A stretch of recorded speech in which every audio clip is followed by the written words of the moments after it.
लोकांना माझा अभिमान वाटेल असं मला काहीतरी करायचं आहे, पण माझ्याने ते होतच नव्हतं. मला काय करायचं हे कळत नव्हतं. तिच्या जन्मानंतर 6 महिन्यातच आमच्या घरामध्ये अशी परिस्थिती आली, काही घरगुती कारणामुळे आम्हाला घर सोडावं लागलं. असताना घरोघरी मातीच्या चुली, त्याचप्रमाणे काहीसं होतं. मला आता पैसे कुठे घालायचे हाच म्हणजे बोलतात ना, ह्याच गोष्टीची मला भीती वाटत होती. थोडंसं मिस्टरांच्या विरोधात जाऊन मी ऑर्डर घेतली आणि माझ्याकडे ॲक्च्युली खरंच काही गोष्टी नव्हत्या, पण अशा वेळी मी थोडा जुगाड केला. हॅलो, मी सोनल मांजरेकर.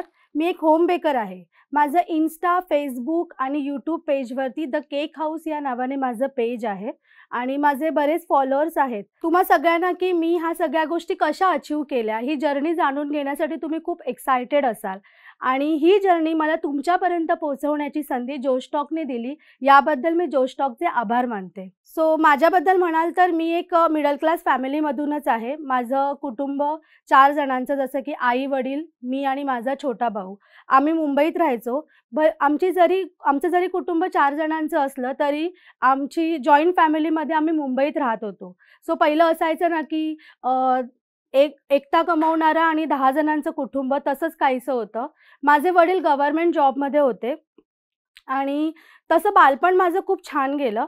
पण 8वी-9वी मध्ये असताना माझ्या वडिलांना काही तब्येतीच्या तक्रारी आल्या आणि त्यामुळे त्यांना VRS घ्यावी लागली. VRS घेतल्यामुळे आमच्या घरामध्ये थोडी पैशाची चणचण जाणवू लागली. पण जसं आमचं 10वीचं शिक्षण झालं तसं मला आणि माझ्या भावाला जॉब आणि कॉलेज या दोन्ही गोष्टी आम्हाला कराव्या लागल्या परिस्थितीमुळे.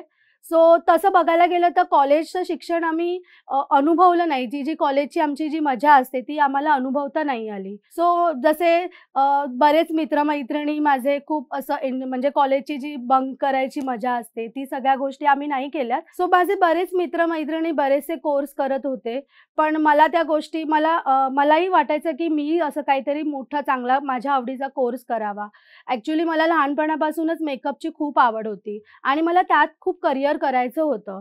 पण शेवटी गाडी अडकते ती पैशासाठीच, म्हणजे तिथेच येऊन थांबते. त्यामुळे मनातल्या इच्छा माझ्या मनातच राहून गेल्या. सो जॉब करता मी माझं ग्रॅज्युएशन कंप्लीट केलं आणि त्यानंतर आम्ही त्याच दरम्यान माझी शिफ्टिंग विरारला झाली. आम्ही मुंबईतून विरारला शिफ्ट झालो. सो मुंबई विरारचा आमचा ट्रॅव्हलिंग तुम्हाला माहीतच असेल, किती लोकलला गर्दी असते, तो उभ्याने प्रवास.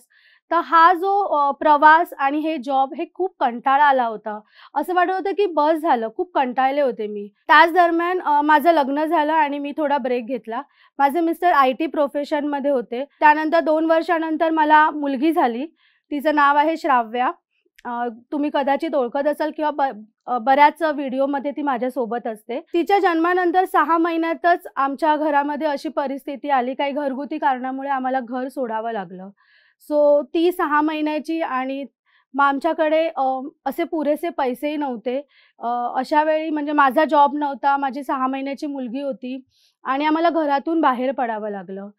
सो असतात ना घरोघरी मातीच्या चुली, त्याचप्रमाणे काहीसं होतं आणि आमच्याकडे फक्त डिपॉझिटला भरावे लागतील एवढेच आमच्याजवळ पैसे होते. शून्यातून आम्हाला पूर्ण सगळं उभं करायचं होतं. आजही ती परिस्थिती, त्यावेळची परिस्थिती खूपच बिकट होती. आजही तो दिवस आठवला की अंगावरती काटा येतो. जसं प्रत्येक आईला वाटतं की आपल्या मुलीला सगळं छान व्यवस्थित सगळ्या गोष्टी तिला मिळायला हव्यात आणि तसं मलाही वाटत होतं की सुरुवातीपासूनच की तिला तिच्या सगळ्या गोष्टी मिळायला पाहिजे. म्हणून मी पुन्हा एकदा घरातून बाहेर पडले आणि पुन्हा मी जॉब करायला लागले. माझ्या एवढ्या छोट्याशा 6 महिन्याच्या मुलीला मी माझ्या आईजवळ ठेवलं. मी घरातून बाहेर पडले आणि त्यावेळी आम्ही खूप स्ट्रगल झाला. माझ्या आयुष्यात खूपच स्ट्रगल चालू होता. अशा पद्धतीने मी बरेच जॉब केले, सोडले.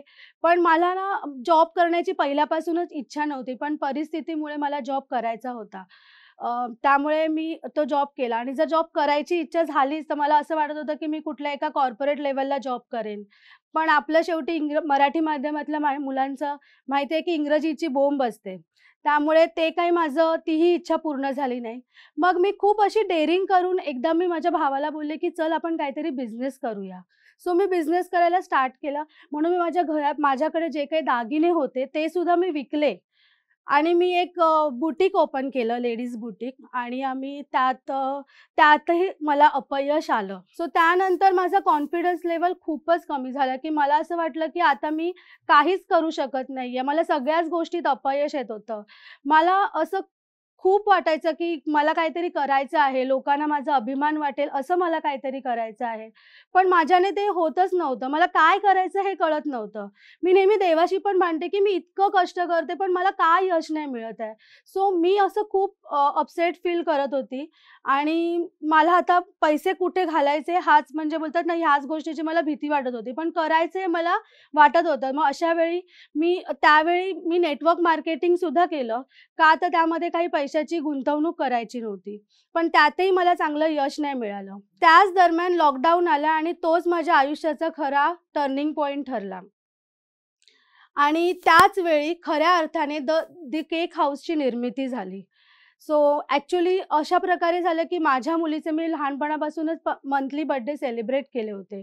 सो घरी असे केक बनवायचे मी रव्याचा केक, बिस्किटचा केक असे मी केक बनवत होते. आणि जेव्हा तिचा 6 महिन्याचा बर्थडे होता, तेव्हा मी एक ऑनलाईन कोर्स केला आणि त्यातून मी तिच्यासाठी एक आयसिंग केक पण बनवला होता. पण ते फक्त घरापुरतंच. म्हणजे असं काही मला कुठल्या गोष्टीमध्ये एवढी आवड नव्हती. पण माझ्या मुलीची इच्छा होती म्हणून मी ते करत होती आणि एकदा लॉकडाऊनमध्ये मुलीने खूप हट्ट केला, की नाही मला केक खायचे आणि तिचा बर्थडेसुद्धा होता. सो मी विचार केला, की माझ्या एका दीराच्या फ्रेंडला विचारून थोडीशी माहिती करून आणि मी थोडंसं नॉलेज पण होतं मला. त्या ह्याच्याने मी केक बनवला आणि तो सगळ्यांना खूप आवडला. इतका आवडला, की माझ्या फ्रेंड्सना पण मी तो खाऊ दिला होता. तर त्यावेळेला त्यांनी मला इतकं ॲप्रिशिएट केलं, की "तू इतकं छान कुठेही न शिकता इतका सुंदर केक बनवलाय, तर तू ऑर्डर का घेत नाही?" आणि त्यावेळी तुम्हाला माहिती आहे लॉकडाऊनच्या वेळी सगळंच बाहेर म्हणजे काहीच मिळत नव्हतं. जे काय ते घरगुती आपण करत होतो.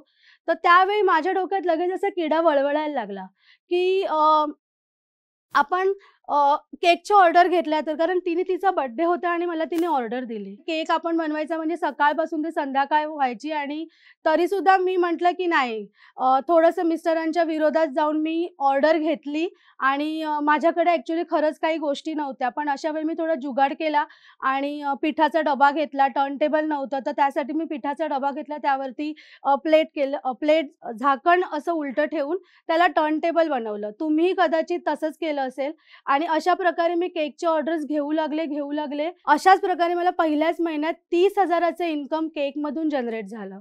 सो मी त्यावेळी इतकी खुश होती आणि माझ्या मिस्टरांनी माझी धडपड बघितली आणि त्यांनी मला स्वतः तो टर्न टेबल आणि सगळ्या गोष्टी आणून दिल्या आणि असंच करता एकदा माझ्या मैत्रिणीचा फोन आला, की "मला तू केक शिकवशील का?" आणि त्यानंतर मी तिला केक शिकवलं आणि ते जी व्हिडिओ आम्ही पोस्ट केली त्यानंतर बऱ्याच लोकांनी मला इन्क्वायरी केल्या आणि मी अशा प्रकारे माझे 1 चे 5, 5 ते 15 आणि 15 चे आता जवळ-जवळ 10,000 प्लस माझे स्टुडंट्स झालेले आहेत.